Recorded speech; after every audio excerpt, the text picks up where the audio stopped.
ರಾಜ್ಯ ಮಹಿಳಾ ಆಯೋಗದ ಅಧ್ಯಕ್ಷೆಯಾದ ನಾಗಲಕ್ಷ್ಮಿ ಚೌಧರಿ ಅವರ ನಿವಾಸದಲ್ಲಿ ವರಮಹಾಲಕ್ಷ್ಮಿ ಹಬ್ಬ ಆಚರಿಸಲಾಯಿತು.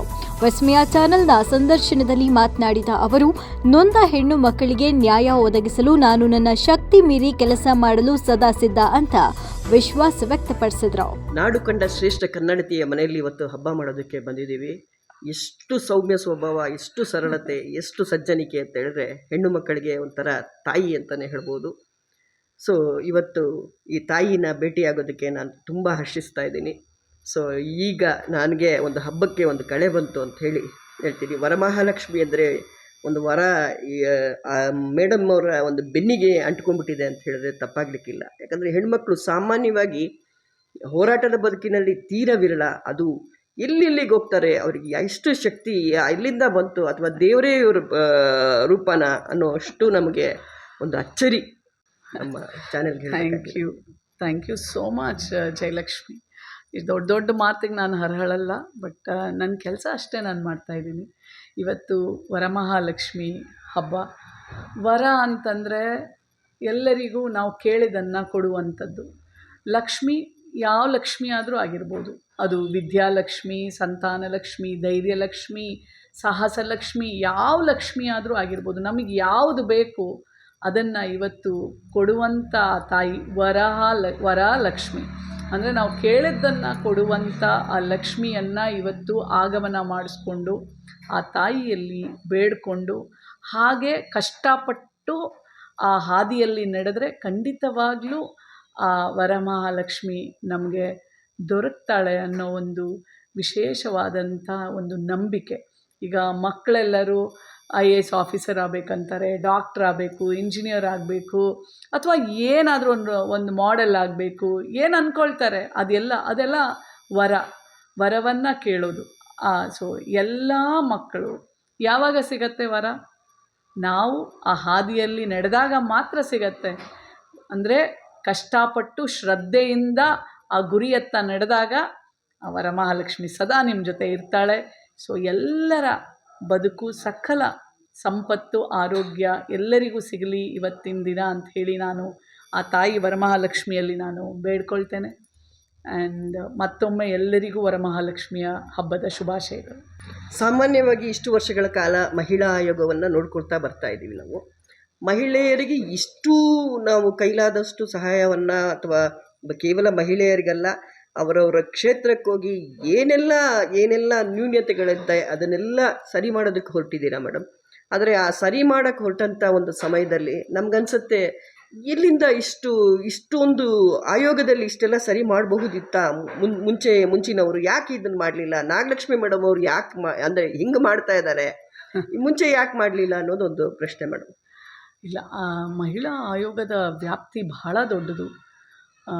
ಅಂದರೆ ಎಲ್ಲಿರಲ್ಲ ಹೆಣ್ಣುಮಗಳು, ಆ ಮಹಿಳೆಯ ಆ ಹೆಣ್ಣು ಮಗಳ ಧ್ವನಿಯಾಗಿ ಅವಳಿಗೆ ಮೂಲಭೂತ ಸೌಕರ್ಯ ಇರಲಿ, ಅಥವಾ ಯಾವುದೇ ಮಗಳು ದೌರ್ಜನ್ಯಕ್ಕೆ ಒಳಗಾದಲ್ಲಿ ಅವಳ ಶಕ್ತಿಯಾಗಿ ಅವಳ ಜೊತೆಯಲ್ಲಿ ನಿಂತ್ಕೊಳ್ಳೋದೇ ಮಹಿಳಾ ಆಯೋಗ. ಮತ್ತು ಮಹಿಳಾ ಆಯೋಗದ ಅಧ್ಯಕ್ಷೆ ಒಂದು ತಿಂಗಳಲ್ಲಿ 25 ದಿವಸ ಪ್ರವಾಸ ಮಾಡ್ಬೋದು. ಅಷ್ಟೊಂದು ನಮಗೆ ಎಲ್ಲವನ್ನ ಸರ್ಕಾರ ಕೊಟ್ಟಿರುತ್ತೆ. ಆಮೇಲೆ ಇದೊಂದು ಇಂಡಿಪೆಂಡೆಂಟ್ ಬಾಡಿ, ಯಾರಡಿನೂ ಬರೋದಿಲ್ಲ. ಸೊ ಅವಳು ಇಡೀ ರಾಜ್ಯವನ್ನು ಸುತ್ತಿ ಅಲ್ಲಿನ ಹೆಣ್ಣು ಮಕ್ಕಳ ಸವಾಲುಗಳನ್ನು, ಅವರ ತೊಂದರೆಗಳನ್ನು ಆಲಿಸಿ ಅಲ್ಲಿನ ಎಲ್ಲ ಅಧಿಕಾರಿಗಳಿಗೆ, ಎಸ್ಪೆಷಲಿ DC, CO, SP ಮತ್ತು ಕನ್ಸರ್ನ್ಡ್ ಯಾರೇ ಇರಲಿ, ಅವರ ಗಮನಕ್ಕೆ ತಂದು ಆ ಹೆಣ್ಣು ಮಗಳಿಗೆ ಒಂದು ಒಳ್ಳೆಯ ವಾತಾವರಣ ಕಲ್ಪಿಸಿಕೊಡುವಲ್ಲಿ ಮಹಿಳಾ ಆಯೋಗ ಬಹಳ ಪ್ರಾಮುಖ್ಯವಾದಂಥ ಒಂದು ಪಾತ್ರವನ್ನು ವಹಿಸುತ್ತೆ. ಒಂದು ಹೆಣ್ಮಗಳಿಗೆ ಸುಸ್ತಾಗತ್ತೆ, ನಿಮಗೆ ಯಾಕೆ ಸುಸ್ತಾಗಲ್ಲ ಮೇಡಮ್? ಇಷ್ಟೆಲ್ಲ ಜರ್ನಿ ಮಾಡ್ತೀರಾ, ಇಷ್ಟೆಲ್ಲ ನಮಗೂ ಆಗಲಿ, ಸಾಮಾನ್ಯರಲ್ಲಿ ನಾವು ಸಾಮಾನ್ಯರು ಎಲ್ಲಾದರೂ ಹೋಗಿ ಬಂದಾಗ 2 ದಿವಸ ಹೋದ ತಕ್ಷಣ 3 ದಿವಸ ನಮ್ಗೆ ರೆಸ್ಟ್ ಬೇಕು ಅನಿಸುತ್ತೆ. ಬಟ್ ನಿಮ್ಮ ಹೋರಾಟ ಸತತವಾಗಿ, ನಿಮ್ಮ ಪ್ರಯತ್ನ ನೋಡ್ತಾ ಇದ್ದರೆ ನಮಗೆ ಎಂಥವ್ರಿಗೂ ಮೇಡಮ್ ಏನು ಮನುಷ್ಯ ಅಥವಾ ದೇವ್ರ ರೂಪದಲ್ಲಿ ಏನಾದರೂ ಬಂದಿದ್ದಾರಾ ಅಂತ ಅನಿಸುತ್ತೆ ಮೇಡಮ್. ಅಯ್ಯೋ, ಅಷ್ಟು ದೊಡ್ಡ ಮಾತಿಗೆ ನಾನು ಅರ್ಹಳಲ್ಲ. ನಾನು ಚಿಕ್ಕವಳಿಂದ ಸ್ಪೋರ್ಟ್ಸ್ ವಿಮೆನ್ ಆಲ್ಸೋ. ನಾನು ಖೋ ಖೋ ಆಡ್ತಿದ್ದೆ, ಡಿಸ್ಟ್ರಿಕ್ಟ್ ಲೆವೆಲ್ಲು, ಥ್ರೋಬಾಲ್ ಆಡ್ತಿದ್ದೆ. ಇವತ್ತಿಗೂ ನನ್ನ ಆ್ಯಕ್ಟಿವಿಟೀಸ್ ಮನೆಯಲ್ಲಿ ಇದ್ದರೆ ಕಂಪಲ್ಸರಿ ಯೋಗ ಮಿಸ್ ಮಾಡಲ್ಲ, ವಾಕಿಂಗ್ ಮಿಸ್ ಮಾಡಲ್ಲ. ಮತ್ತು ಈಗಲೂ ನಮ್ಮ ಕಾಲೇಜಲ್ಲಿ ರನ್ನಿಂಗ್ ಕಾಂಪಿಟೇಷನ್ ಎಲ್ಲ ಇದ್ದರೆ ನಾನು ಪಾರ್ಟಿಸಿಪೇಟ್ ಮಾಡ್ತೀನಿ. ಮತ್ತು ಎಲ್ಲದಕ್ಕಿಂತ ದೊಡ್ಡದೇನೆಂದರೆ ಇವತ್ತು ನಂಗೆ ಗೊತ್ತಿಲ್ಲ, ನಾನು ತುಂಬ ಅದೃಷ್ಟ ಮಾಡಿದ್ದೀನಿ.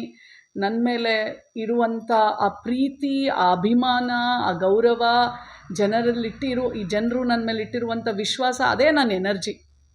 ನನಗೆ ಅವರು ಅಷ್ಟು ನನ್ನ ಮೇಲೆ ನನಗೆ ಅಷ್ಟು ಪ್ರೀತಿ ಕೊಟ್ಟಾಗ ನನಗನ್ಸುತ್ತೆ, ನಾನು ಈ ಋಣಭಾರನ ತೀರಿಸಬಲ್ನ, ಈ ಪ್ರೀತಿಗೆ ನಾನು ಅರ್ಹಳ, ಈ ಪ್ರೀತಿಗೆ ನಾನು ಆ ಪ್ರೀತಿಗೆ ನಾನು ಋಣ ತೀರಿಸ್ತೀನ ಅನ್ನೋ ಒಂದು ಪ್ರಶ್ನೆ ನನಗೆ ಯಾವಾಗಲೂ ಕಾಡ್ತಾ ಇರುತ್ತೆ. ಹಾಗಾಗಿ ಮಹಿಳಾ ಆಯೋಗ ಅನ್ನೋದು ಒಂದು ಅಧಿಕಾರಕ್ಕಿಂತ ಹೆಚ್ಚು ಸೇವೆ.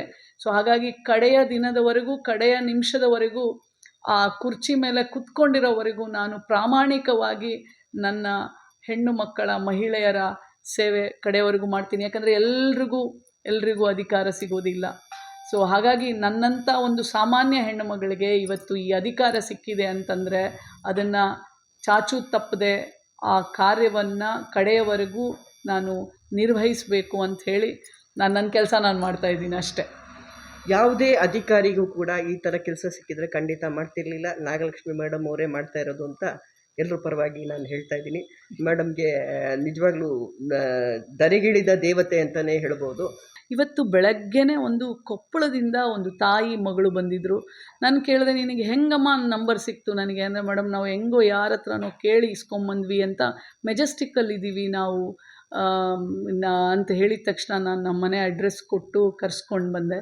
ಮತ್ತು ಅಲ್ಲಿನ ತಹಶೀಲ್ದಾರಿಗೆ ಫೋನ್ ಮಾಡಿ ಆ ಹೆಣ್ಣು ಮಗಳು, ಆ ತಾಯಿಗೆ ಏನು ಸಮಸ್ಯೆ ಆಗ್ತಾಯಿದೆ ಅದನ್ನು ಬಗೆಹರಿಸಿ ಅಂತ ಹೇಳಿ ನಾನು ಆ ತಾಯಿ ಮಗಳನ್ನು ಕಳಿಸ್ಕೊಟ್ಟೆ. ಅಂದರೆ ನನಗೆ ಇವತ್ತು ವರಮಹಾಲಕ್ಷ್ಮಿ ಹಬ್ಬ ಮತ್ತೆ ಒಂದು ಹೆಣ್ಣು ಮಗಳಿಗೆ ಸಹಾಯ ಮಾಡುವಂಥ ಒಂದು ಕೆಲಸದಿಂದ ಪ್ರಾರಂಭ ಆಯಿತು ಅನ್ನೋದು ನನಗೆ ಭಾಳ ಖುಷಿ. ಮೇಡಮ್, ಹಾಗೆ ಇವತ್ತು ಏನಿದೆ ಈ ಹೋರಾಟ, ಪಕ್ಷದ ಒಂದು ನಿಷ್ಠಾವಂತ ಕಾರ್ಯಕರ್ತ ಹೆಣ್ಣು ಮಕ್ಕಳಿಗೆ ಯಾವ ಥರ ಮಹಿಳಾ ಆಯೋಗ ಅಂದರೆ ಮಹಿಳಾ ಆಯೋಗದ ಅಧ್ಯಕ್ಷರಾಗಿ ಬೇರೆ ಹೆಣ್ಣು ಮಕ್ಕಳಿಗೆ, ಕಾರ್ಯಕರ್ತರಿಗೆ ಅವಕಾಶಗಳು ತೀರಾ ಕಮ್ಮಿ, ಮತ್ತು ಪುರುಷ ಪ್ರಧಾನವಾದ ನಮ್ಮದು ದೇಶ ಆಗಿರೋದ್ರಿಂದ ಕೇವಲ ಪುರುಷರಿಗೆ ಮಾತ್ರ ಅಧಿಕಾರಗಳು ಸಿಗ್ತಾ ಇದೆ. ದುಡ್ಡಿರೋರು ಮಾತ್ರ ಆಡಳಿತಕ್ಕೆ ಬರ್ತಾರೆ. ಸೊ ಈ ಮಹಿಳಾ ಕಾರ್ಯಕರ್ತರಿಗೆ ಏನು ಹೇಳೋಕ್ಕೆ ಇಷ್ಟಪಡ್ತೀರಾ? ನಿಮ್ಗೆ ಬಂದರೆ ಮಹಿಳಾ ಕಾರ್ಯಕರ್ತರಿಗೆ ಯಾವುದಾದ್ರೂ ಅವಕಾಶಗಳನ್ನ ಕೊಡಿಸ್ಬಲ್ಲಿರಾ? ಆಯೋಗದ ಅಧ್ಯಕ್ಷೆಗೆ ಯಾವುದೂ ಪಕ್ಷ ಬರುವುದಿಲ್ಲ, ಎಲ್ಲರೂ ಸಮಾನರು. ಆಯೋಗ ಅಂದ ತಕ್ಷಣವೇ ಅದಕ್ಕೆ ಪಕ್ಷ, ಜಾತಿ, ಧರ್ಮ ಯಾವುದು ಬರಲ್ಲ. ಅವಳ ಜಾತಿ, ಧರ್ಮ, ಪಕ್ಷ ಎಲ್ಲ ಹೆಣ್ಣಿನ ಪಕ್ಷ, ಮಹಿಳೆಯ ಪಕ್ಷ. ಬಟ್ ಎಲ್ಲ ಮಹಿಳೆಯರಿಗೂ ನಾನು ಹೇಳೋದಿಷ್ಟೇ, ನಿಮ್ಮ ಹೊಟ್ಟೆ ಮೊದಲು ತುಂಬಿರಲಿ, ನಿಮ್ಮ ಕೆಲಸ ಮೊದಲು ಮುಖ್ಯ. ನಿಮ್ಮ ಹೊಟ್ಟೆ ತುಂಬಿದಾಗ, ನಿಮಗೆ ಪರ್ಸಲ್ಲಿ ದುಡ್ಡಿದ್ದಾಗ ಮಾತ್ರ ನೀವು ಹೊರಗಡೆ ಬಂದು ಸಂಪೂರ್ಣವಾಗಿ ತೊಡಗಿಸ್ಕೊಳ್ಬೋದು. ಸೊ ಯಾವುದೇ ಪಕ್ಷದ ಸರ್ಕಾರ ಬಂದಾಗ ಅದನ್ನು ಉಪಯೋಗಿಸ್ಕೊಂಡು ನೀವೆಲ್ಲರೂ ಬೆಳಿಬೇಕು. ಅದು ನನಗೆ ಬಹಳ ಮುಖ್ಯವಾದಂಥ ಒಂದು ವಿಷಯ. ಯಾಕೆಂದರೆ ಎಲ್ಲವನ್ನ ಪಕ್ಕಕ್ಕಿಟ್ಟು ಒಂದು ಪಕ್ಷಕ್ಕೋಸ್ಕರ ಹೆಣ್ಣುಮಗಳು ದುಡಿತಾಳೆ. ಆ ಹೆಣ್ಣು ಮಗಳ ಒಂದು ಸ್ವಾವಲಂಬಿಯ ಬದುಕು ನನಗೆ ಬಹಳ ಮುಖ್ಯ. ಸರ್ಕಾರದ ಎಲ್ಲ ಸವಲತ್ತುಗಳನ್ನು ತಿಳ್ಕೊಳ್ಳಿ, ಪಡ್ಕೊಳ್ಳಿ, ಅಪ್ಲೈ ಮಾಡಿ. ನಿಮಗೆ ಯಾವುದು ನಿಮಗೆ ಸಿಗಬೇಕಾದಂಥ ಯಾವುದು ಸರ್ಕಾರದ ಸವಲತ್ತನ್ನು ನೀವು ತಿಳ್ಕೊಂಡು ನೀವು ಅದಕ್ಕೆ ಅಪ್ಲೈ ಮಾಡಿ. ನೀವು ಬಂದು ಆಯೋಗಕ್ಕಾದರೂ ಹೇಳ್ಬೋದು, ಇಲ್ಲ ನಿಮಗೆ ಗೊತ್ತಿರುವಂಥ ಯಾವುದೇ ಒಂದು ಮಿನಿಸ್ಟರ್ಸು ಯಾರು ನೀವು, ಯಾಕಂದರೆ ಪಕ್ಷದಲ್ಲಿ ದುಡ್ದಿದ್ರೆ ನಿಮಗೆ ಗೊತ್ತಿರುತ್ತೆ, ನಿಮ್ಮ ಕ್ಷೇತ್ರದ ಶಾಸಕರಿರ್ಬೋದು, ನಿಮ್ಮ ನಿಮ್ಮ ಮಿನಿಸ್ಟ್ರುಗಳಿರ್ಬೋದು, ಅಥವಾ ನೀವು ಆಯೋಗಕ್ಕೂ ಬರ್ಬೋದು. ಸೊ ಯಾವ ಹೆಣ್ಣು ಬಂದ್ರೂ ಸಹ ಆ ಕನ್ಸರ್ನ್ಡ್ ಇಲಾಖೆಯವರಿಗೆ ಹೇಳ್ತೇನೆ, ಪತ್ರವನ್ನು ಬರಿತೇನೆ, ನಿಮಗೆ ಒಳ್ಳೆಯದಾಗಲಿ ಅಂತ ಯಾವಾಗಲೂ ಆಶಿಸ್ತೇನೆ. ನಿಮ್ಮ ಜೊತೆಯಲ್ಲಿ ಇರ್ತೇನೆ. ಮುಂದಿನ ಮುಖ್ಯಮಂತ್ರಿಗಳು ನೀವೇ ಆಗಬೇಕು ಅನ್ನೋದು ಎಲ್ಲರ ಒಂದು ಒತ್ತಾಯ.